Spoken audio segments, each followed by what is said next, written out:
বাংলাদেশে বিয়ে করার অর্থ কি জানো? মানে একটা কাজের মেয়ে নিয়ে আসা ঘরে। অথচ নারী অধিকারী কথা বলে যে তুমি যখন একটি বিয়ে করবে তখন তার জন্য একটা কাজের লোক রাখবে। আমার দেশের অবস্থা কি হয়েছে জানো? যখন ঘরের কাজ করার মতো কেউ থাকে না, মা বৃদ্ধা হয়ে গিয়েছে, বাবা বৃদ্ধ, তখন বলে এই বৃদ্ধা আর বৃদ্ধকে কে দেখবে? তো যত্ন নেওয়ার জন্য একটা লোক লাগবে, রান্না করে খাওয়ানোর জন্য একটা লোক দরকার। এই তখন দেখো বিয়ে করে ফেলে।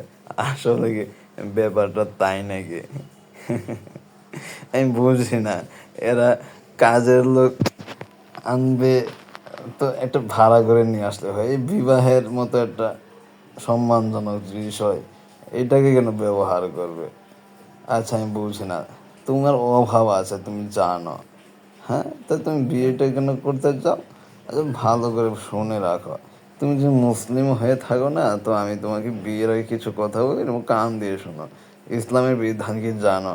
তুমি একটা মেয়েকে ওই রৌদ্রের তল থেকে ফ্যানের তলে এনে রাখতে পারবে, কিন্তু ফ্যানের তল থেকে এনে মেয়েটাকে তুমি রৌদ্রের মাঝে রাখতে পারবে না। এই যে মনে করো একটা মেয়ে ছোট থেকে সে এসিতে বড় হয়েছে, তো তুমি তাকে বিয়ে করেছো, হ্যাঁ বিয়ে করে তাকে এসিতে রাখতে হবে, এই ফ্যানের তলায় রাখলে চলবে না, বুঝছো? আর মনে করছো হ্যাঁ আমি একটা মেয়ে আনলাম, আহ, তাকে খরচাপাতি দিতে পারলাম না, বিয়েটা করে ফেললাম।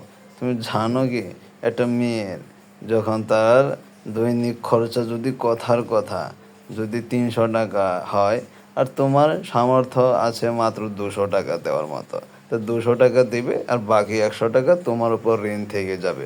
পরবর্তীতে যখন তুমি টাকার মালিক হবে তখন এটা আবার তাকে দিয়ে দিতে হবে, বুঝছো?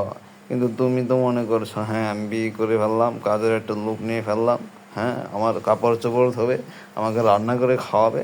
হ্যাঁ, তুমি বুঝো? আমার আরেকটা কথা বলি, মাইন্ড করো না কোনো। মনে করো তুমি এমন একটা ফ্যামিলি থেকে বিয়ে করেছ যাদের রান্না করে খাওয়ার অভ্যাস নেই, বরং তারা কাজের লোক রেখে রান্না করে খায়। এখন তুমি যদি ওই মেয়েটাকে বিয়ে করো না, তখন তোমাকে তাকে রান্না করা খাবারই দিতে হবে। এই চাউল ডাল কিনে তার হাতে গুছিয়ে দিয়ে বলবে হ্যাঁ রান্না করে খাও, হবে না, বুঝলে কথা? হ্যাঁ, তুমি মনে করো বিয়ে তো করার ইচ্ছে করো, আচ্ছা বুঝো কি বিয়ের পরে বউকে কোথায় রাখতে হবে? মা আর বউকে একসাথে রাখা যাবে না, বুঝলে? এটা ইসলামেরই বিধান।